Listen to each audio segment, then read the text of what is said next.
Right, are you ready to go? Right, I'll hit record and we'll crack on. Episode loading. Play.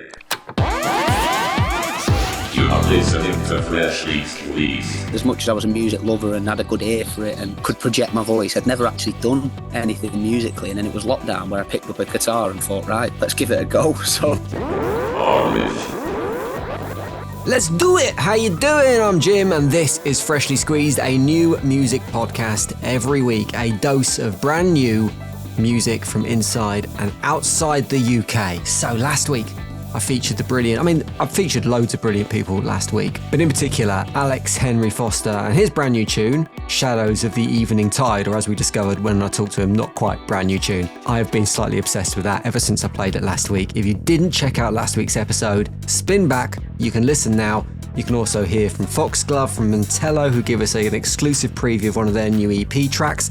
The EP is out this week, by the way. And also you'll hear from Twin City. But what about this week, I hear you say, Jim? Well, another 4 brilliant bands lined up, including this brand new tune from the awesome Jay Tennant.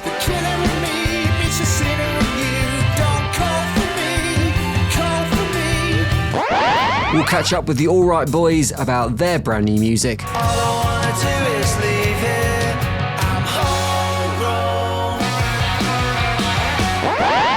And one of my faves from round here in Manchester, the always energetic and always brilliant Spangled. Triple I5, worst hangover of my life. We started on an empty space, it was the last dance and we did it right. So that is all to come on today's Freshly Squeezed. Do the normal stuff, subscribe, follow, tell your mates to make sure we can build a little new music community. But we're going to crack on with the tunes now, and we're starting with the band that came up with the music you're listening to now in the background. The Freshly Squeezed theme tune, aka Blue Blazer, by Spin Klass, and Spin Klass have got a brand new tune out. That sounds like this.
So that is Spin Klass, their brand new tune, teaming up with Jim Kitt for that. And to tell us about it, Chris from Spin Klass is on Freshly Squeezed. How you doing, Chris? Jim, it's lovely to see you, mate. All good, how are you? Yeah, really good, thanks. So the tune we just heard, Let's Spend the Night Together, as I said, collaboration with Jim Kitt.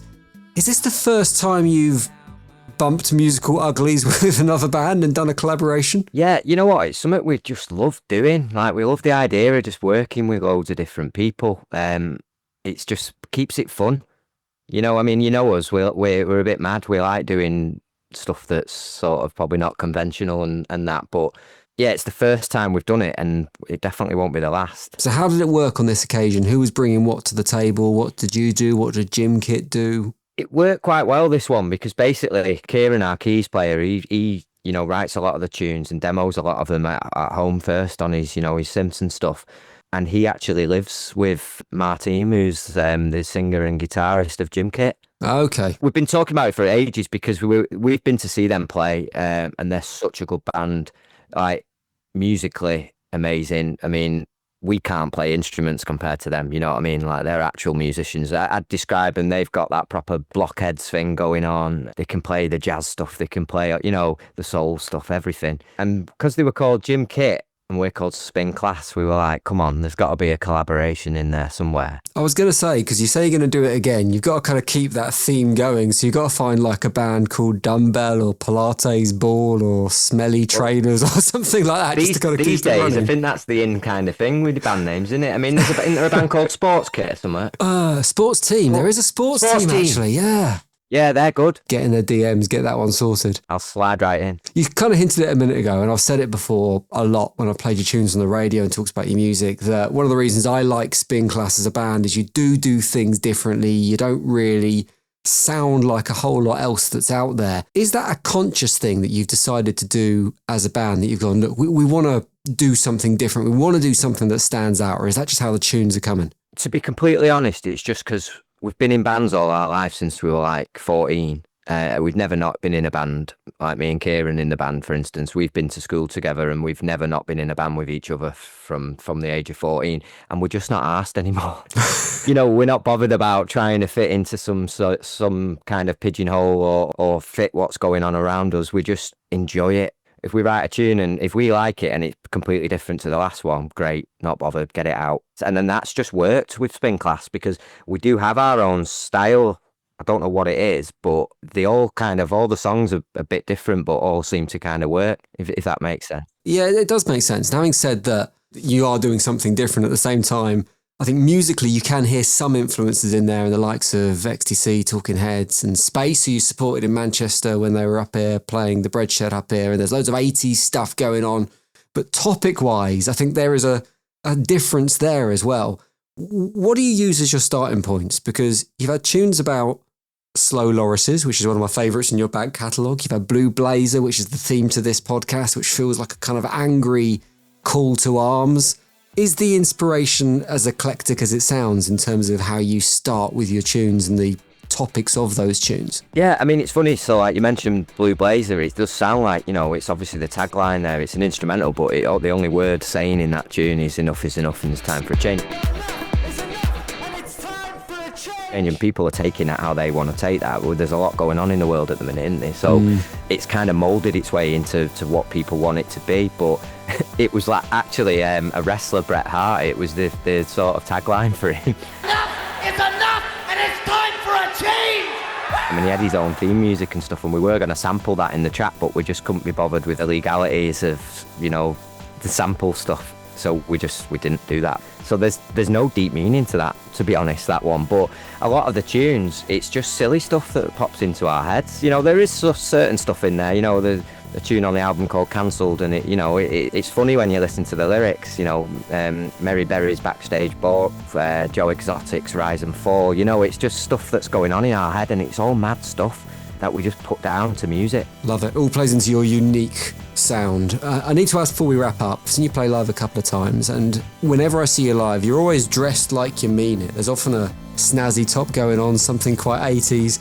Where are you shopping, Chris? Where are these coming from? You know what? I'm quite fond of just nipping into Pop Boutique in Manchester, you know, in the Northern Quarter, and just buying myself a nice shirt. Nothing too expensive. Something colourful, something floral. Nice. Right, so your debut album came out last September, which is a massive step for any band to get that debut into the world. I'm sure it's something you're still super proud of.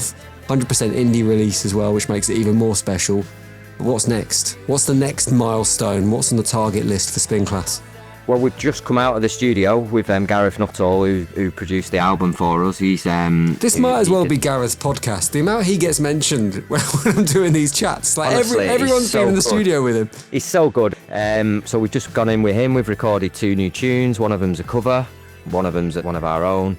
So we're going to be dropping them over the next couple of months. We'll drop one, then the other, and we've already got, no word of a lie, about 30 tunes sat there waiting to be cracking on with. That we've recorded as demos. We don't stop writing. Tom, look forward to hearing more when it comes. But Chris, for the time being, lovely to chat as always, and cheers for your time on Freshly Squeezed. Nice one, Jim. Thanks very much.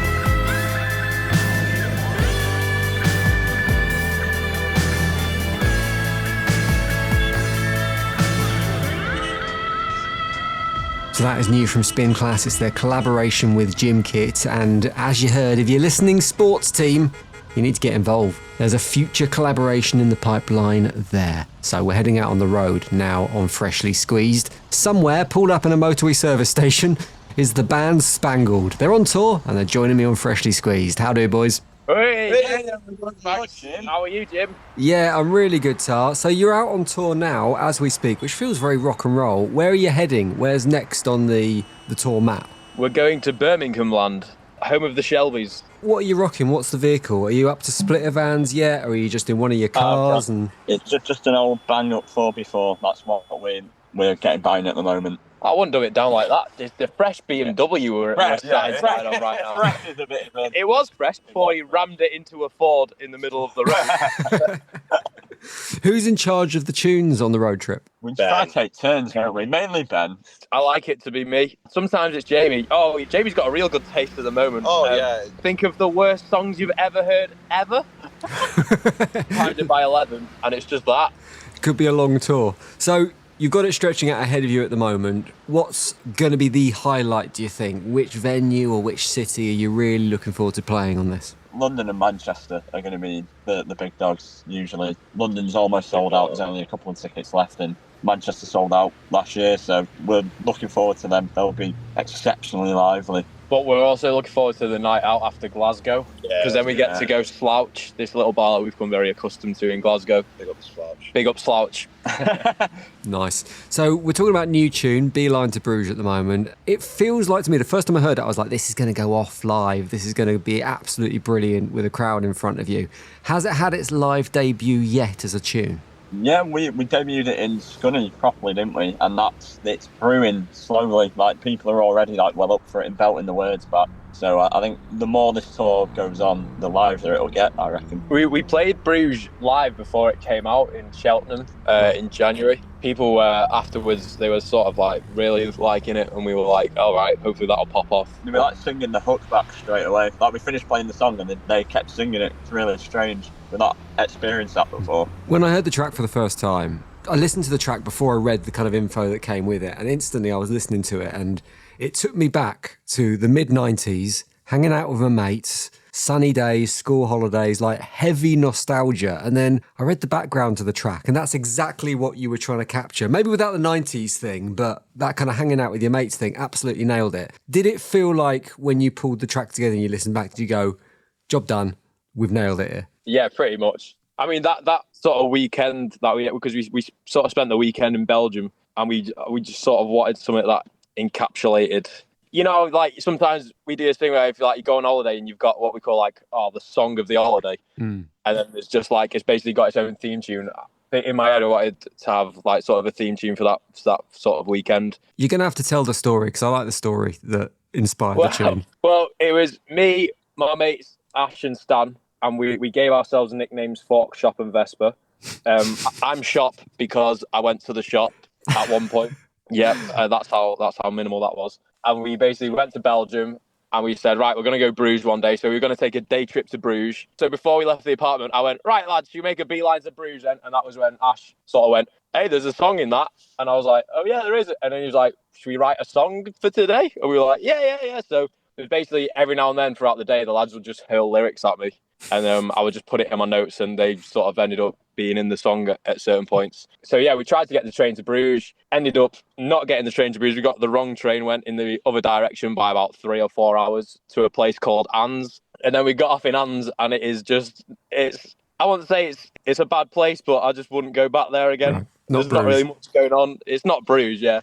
There was no medieval pubs, put it that way. So we basically just walking around Ans, and we were obviously drinking this whole time, so we were pretty smashed. And then by the time we actually did get to Bruges, which was another 5 hours on the train, we only had 2 hours to spend in Bruges itself. But so in all, we spent about 7 or 8 hours on trains that day. We spent more time on the train than we did in actual Bruges itself. I really like the name Shop as well as a nickname. It's one of those nicknames like you get in school where one day you take 2 bags in or something like that, and you end up being called Jimmy 2 Bags for your entire life. Yeah. It was bad as well. I knew it was going to be a long weekend because I think we were just sort of sat down and I went, I'm going to go shop. And then one of them went, all right, shop. And I was like, oh, no, it's got to be one of them, innit? Right, so as a band, Spangled are independent right now, no major label backing. I'm 100% sure you've had sniffs at some point. So what is the plan right now? Is it power on under your own steam until the time is right? Or do you want to kind of get that major label back in and get a proper album out and all that kind of stuff? So what's on the blueprint for Spangled going forward? I think we're gonna keep powering on the way we are until the right person and the right opportunity comes along. We've got the material to do an album, but we want it to be right, and it's gonna take time for the right person to come along. Because realistically, we can't afford it as 4 lads. It's expensive, like putting an album out there. And if we did it, it wouldn't be as good as it could be. Whereas if you get a label behind you, you can really polish it off and make it as good as it can be. And that's what we think it deserves as well. Like, we've waited this long, we may as well wait as long as it takes until we can do it properly. Look forward to hearing it when it comes and when the time is right. But for now, enjoy the tour. It's where Spangled really do shine in those live events and live gigs. So, boys, enjoy that. And thank you very much for joining me on Freshly Squeezed. Cheers. That's what, I feel squeezed.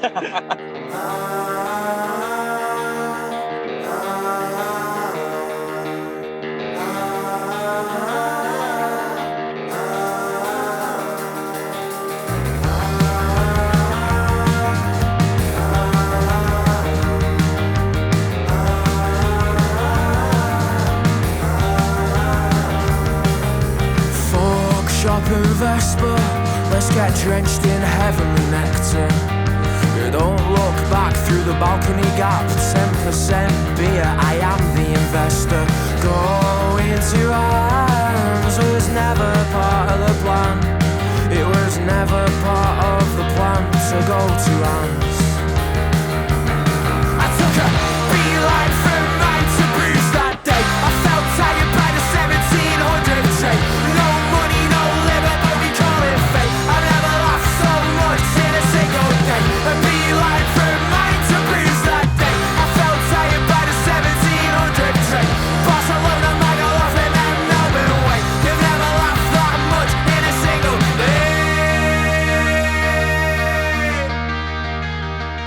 Beeline to Bruges, the brand new tune from Spangled. If you get a chance to see them while they are out on tour, which is now, make sure you check them out. They are a fantastic live band. Right, we're going to hear from the Blackpool band, All Right, in just a second. But before we hear from them, here's a little taste of their brand new tune, Homegrown.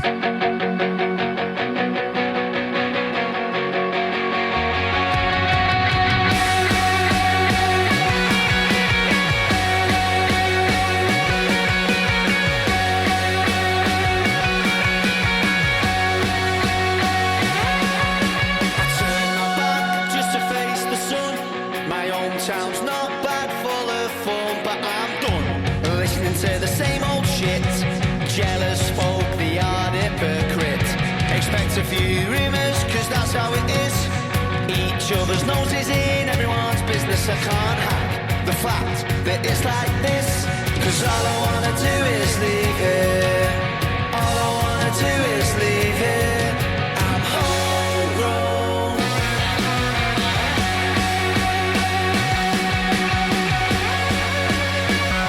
But there's a few sour lads and they're out for a laugh. Exaggerated smiles in a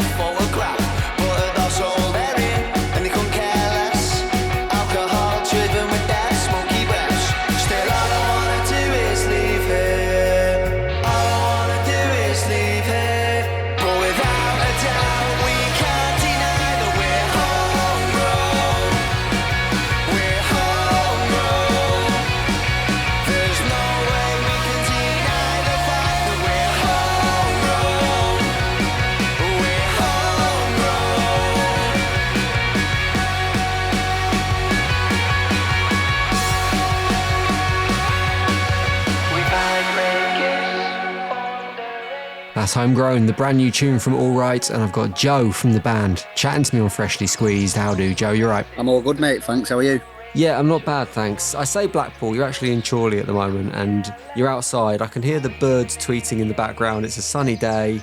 It's very atmospheric. I'm liking what you've done with this. It's very nice, mate, yeah. A bit of sun, you've got to make the most of it, haven't you? Definitely. We are going to start off talking about Blackpool, though, because you are from up that way, and It seems obvious this, but Homegrown as a tune, the tune we're playing on Freshly Squeezed, it feels very, very rooted in your hometown of Blackpool and exploring some of your frustrations about living there maybe as well. Yeah, so interestingly, so it was actually this one was written by our drummer who is from Fleetwood. Hang on. We need to stop now. You let the drummer write songs. We actually all write in our tune. Wow, that's unique. Yeah, so we're all right and we'll throw stuff in and then whatever we think is a decent one to go at, we'll go at it. So yeah, Runaway, one of our previous ones, was written by the bass player. I've written quite a few. So yeah, we are quite unique in that way that we all do it. So yeah, the drummer wrote this one and he's from Fleetwood, which is obviously just up the coast slightly from Blackpool, but all part of the Fylde coast, but very similar town to Blackpool, you know, very northern, very deprived area. We love it. They're our hometown, you know, they're our people, but at the same time, we do want more, and it's having that feeling, isn't it, of loving where you're from, but also you sort of feel a bit guilty, don't you, that you're thinking, right, well, I do actually want to escape this and explore more and things. So yeah, I think that's where he's gone with it, and that's definitely what I relate to in it as well. It's interesting you use that phrase, because I've written down on my notes the juxtaposition of loving the place you grew up, but at the same time knowing that you need to move on because it's probably the right move for you. Yeah, that's bang on, because a few of us do actually live in Manchester now, but I sort of bounce between Blackpool and Manchester because I can't fully let it go. Do you know? Yeah. It's funny. I'm only 40 minutes away and I'm back there all the time, so it's like I just love my hometown. I think it's a very familiar feeling for a lot of people but you are clearly still very bonded to the town from what you say, and also the tunes that have come before, not only this one but Dress Code, Tangerine Dream. They're songs that, although they're relatable to a lot of people, I think for you are clearly very much rooted in where you grew up. And it reminds me in a way of Arctic Monkeys when they broke through and their first album, which was all about growing up in Sheffield. So think on to 20 years down the line. Do you think you're going to be moving to LA, singing with an LA accent about lunar modules and that kind of stuff? Yeah, you never know what you're going to write and sing about, do you? You know, if we were still going in 20 years, that'd be unbelievable, wouldn't it? But I definitely can't see myself talking in that American accent, to be fair. If I do, I think there'll be a few of my mates that'll be giving me a bit of grief for it. So fingers crossed I don't go down that route. I was looking at the list of people in the music industry who've kind of shared a love for your music, and there's some pretty notable names on there. Pet Shop Boys, Pigeon Detectives. How did it come about that people like that became aware of your stuff? It's really weird. We've been lucky in a way. So the Pet Shop Boys one was the most random thing. It was a few years ago, and obviously we had Tangerine Dream out. I woke up one day and my phone had gone mad, notifications, and I was trying to find out what had gone on. And basically, the Pet Shop Boys, so Chris from the Pet Shop Boys is from Blackpool. I don't know him. Further down the line, I've realised there's a mutual connection, which is how this has come about. But they've basically shared on social media that they love Tangerine Dream because it's about Chris's hometown. So then obviously it blew up because of that. But I've still never met him. I've still never had a chance, to thank him for it, because what that did for us was massive. And then Pigeon Detectives was weird as well. I think do you know the way bands, when they say, oh, we're after bands to support us? So I think they'd done one of them posts, which none of us had actually seen. We'd not messaged them or put our name or anything. And then they did a follow-up post about 2 weeks later saying, oh, listen to some amazing bands off the back of this. A few of the ones we liked in particular were all right, and then named a few others. And I was like, whoa, where's this come from? So things like that are great. I thought the Pigeon Detectives reference was particularly interesting because I know you've been compared to bands like The Rev before and also The Twang, but the Pigeon Detectives, they kind of as well fall into that noughties indie sound, which is prime for me. I used to be on XFM, so XFM playlist stuff from that period. That was 100% where that came from. Were they the bands that kind of inspired you to start making music? As a band, we all have different tastes slightly. But yeah, bands like Pigeon Detectives I've seen countless times because that was all I did from like the age of 14, 15 was just go to gigs. And it wasn't till lockdown, as much as I was a music lover and had a good ear for it and could project my voice, I'd never actually done anything musically. And then it was lockdown where I picked up a guitar and thought, right, let's give it a go. So it was a bit random, but came from my love of gigs, really. Well, as you say, you are one of those lockdown bands. There were a few that popped up during the pandemic. Some have fallen by the wayside, some have stuck around, but here you are, 3 years on, the band's still going. But I think 3 years as a band, that's the kind of period where as a group you start talking about whether it's a hobby, whether it's the future, how serious it is. Are you in? Are you out? Is that where you're at the moment? Are you having those discussions? You know what? It's funny that you say that because we literally had a a bit of a conversation about that last week, because some of the bands most of the bands we're playing alongside now, you speak to them and they've been going like 8, 9, 10 years. So I think we're sort of in like a bit of a privileged position as to, should we even be at this level yet? I don't know. Do we deserve to be here? I don't know. People love us when we play live, which is great. But we had a conversation after our last gig saying, right, we're playing with some great bands. So we just played with Sunbeam and the Rosadocs later. Obviously, Rosadocs, I think they're amazing. Such a great band. His voice is unbelievable. And when you speak to bands like that and you watch them play, it's like, right, they're doing this. We're not far behind. But are we going to put the time in to do that as well? So we had that conversation and we've said we're going to have a good go at it now. We feel like we take it seriously anyway. But over these next few months, we've got a good few gigs lined up. We've got some great tunes in the pipeline as well. So we have all collectively said, let's get our head down and have a right good go at it. So yeah, we'll see where we're at in a year's time, because if we all do as we've said, it should be an exciting year. Right, this time next year, let's put a date in the diary. Let's have a catch up. Let's see where you're at. But good to hear there's going to be more coming from All Right. You've got a couple of gigs, as you said. Depends where you're listening to this. This might be in the past and this might be useless. But 19th of April, 2025, Band on the Wall in Manchester. And then you're playing Sheffield 26th at the Network as well as part of the Bring the Noise Festival. 2 gigs worth getting to. Joe, lovely to speak to you. I do hope we do speak again in about 12 months' time to see exactly where you're at, but nice one. Cheers for joining me on Freshly Squeezed. Thank you, mate. Appreciate it.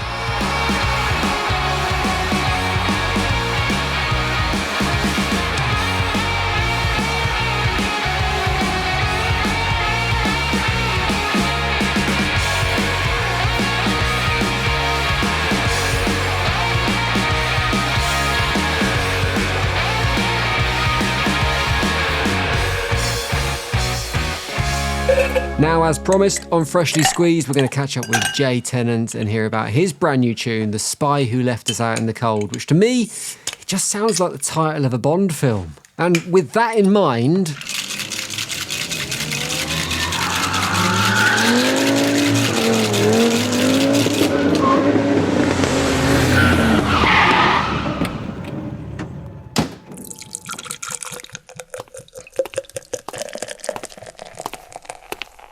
Welcome, Mr. Tennant. I've been expecting you.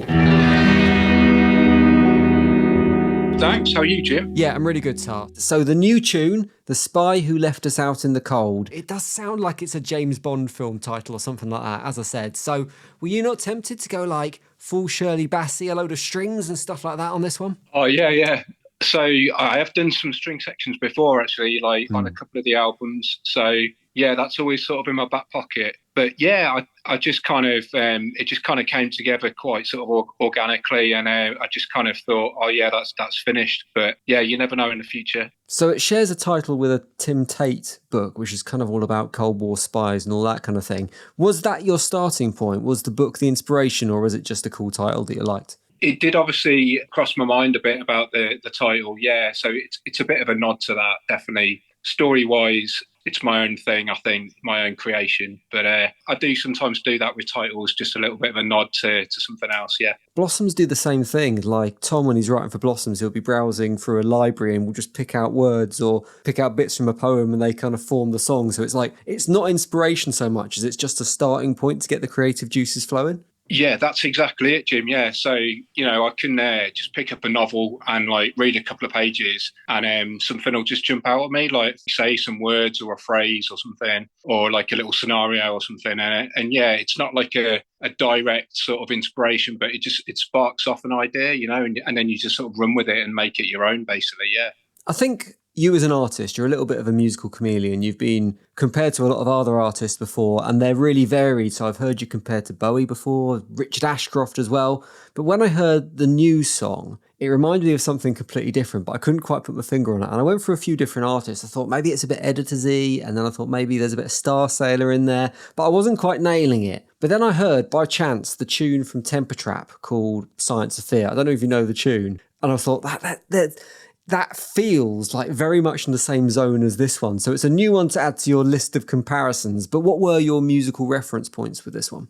Okay, that's interesting. Yeah, I know the band a bit, but I've not heard that track. So yeah, I'll be interested to have a listen. So as you say, I've always had like a few people sort of say, oh, you sound like this, that, the other, whatever. And I think it's just like a melting pot of influences that you sort of grow up with a little bit, you know. I always try and sort of do my own thing, but I guess like inevitably here and there, like you might hear something else that, you know, sounds a bit like this, that, the other. But I think in terms of direct influences, I was thinking kind of that sort of brooding 80s, the Bunnymen, the Cure, that sort of thing, a little bit sound-wise. Yeah, I can hear the 80s thing in there. There's a little bit of synth going on, which I really like as well. I was looking back at some of the interviews you've done previously, and in 2021, you did an interview with Northern Revive. I don't know if you remember this. You were asked to describe yourself in a sentence, and the sentence you used, you might want to revise this, is up to you, but the sentence was, enigmatic, passionate singer-songwriter with loads of anthems,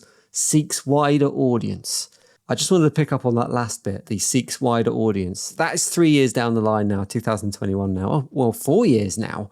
How's it going? How is the quest for finding more ears for your tunes going? Yeah, that's interesting. I'd forgotten about that, but it's kind of like an ad in a paper or something, isn't it? Yeah. Tinder bio. Yeah, that's it. It's an interesting question, Jim, because I feel like over the last sort of 3-4 years, so much has changed, like in terms of globally, like the world and stuff. And then like in terms of social media, you know, Twitter got taken over and rebranded and all the rest of it. And it's actually made it quite difficult because I felt like if you look back 3-4 years ago, I had like a really strong following, and it's kind of like that's sort of been eroded away a bit with all the changes and stuff, and the way the app has changed and stuff, and it's quite frustrating really. But I'm sure I'm not on my own there. But yeah, I think, you know, there's still like a good level of support for me, which is amazing. But you're always looking to kind of take things wider, so you're always kind of hoping the next tune might bring more listeners in. Well, fingers crossed there's a few people listening to Freshly Squeezed today that will start to pick up on your tunes. It kind of leads on to my next question, though, because you are fiercely independent as a singer-songwriter. What do you see as the future for people like you? You've kind of described how the landscape has changed a little bit over the last couple of years. And on one hand, you've got these social media platforms changing, you've got outlets disappearing, there aren't many independent kind of review and publications anymore. Radio's a really tough place to get support nowadays.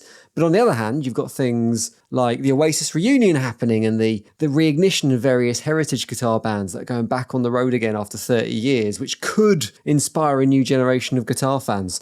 Do you feel like it's a positive place at the moment, or are you worried about what the future holds for you and other people who are kind of coming through and will be in similar situations? I think you summed it up really well there, actually. It's a real sort of eclectic mix. It's sort of good and bad, isn't it? Like you say, it is definitely getting harder to sort of like crack radio or get a look in there. And as you say, like publications folding and you know, everything going online and stuff. It's a tough one. But yeah, like you say, alongside that, you've got like some of these reunions, like you say, the big one is Oasis. Before that, you had like, you know, Squire came back and did his thing with Liam. And I heard today like Gina back, and so you kind of hope that it might spark more interest in guitar music again, because like as you say, you know, over the years it's kind of become a bit less mainstream, and it's just about trying to get more listeners sort of back interested in what people like me are doing. I think I'm always optimistic, so you know, I'm here for the long haul, so we'll see. Nice one, Jay. Really good to chat to you. The Spy Who Left Us Out in the Cold is another anthem to add to your bank of anthems. You've got 3 albums out already. Is this the start of album number 4, or are those plans not fully formed yet? So, I've taken my time a little bit since putting out album 3, but there's probably a couple of albums sort of in the bank ready to go, if you like. I don't know, I'm just sort of thinking, you know, the next one I put out, I want to make sure it's a really strong record, as I have with the previous 3. The Spy Who Left Us Out in the Cold should probably definitely feature on that new one. So, it probably is a bit of a hint to what's to come, I think, Nice one, Jay. Good chat, mate. Thank you, Jim. Pleasure.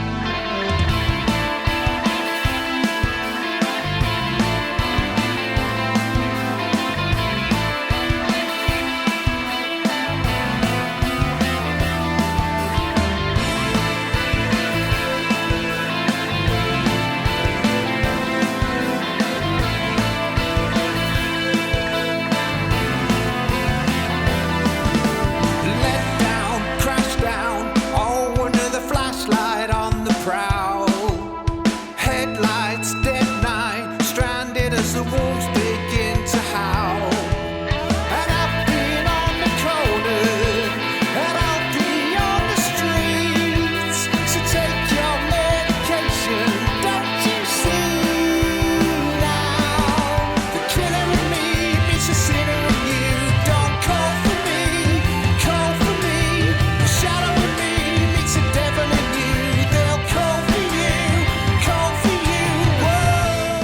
Another episode of Freshly Squeezed done. Finishing off with Jay Tennant and his brand new tune, The Spy Who Left Me Out in the Cold. We've also heard from Spin Klass on this episode, Alright on this episode, and Spangled as well. If you want to hear more from any of those bands, get into the description. You'll find links to their various Spotify pages there, and hours of new music to get stuck into. Speaking of hours of new music, there's plenty more to come on Freshly Squeezed. To give you a little preview of who's joining me next week, you've got Gondolas, Four, Oswald Slane and Frankie Dobson all on the podcast. Another fourther, another extra stuffed. Is that the right phrase?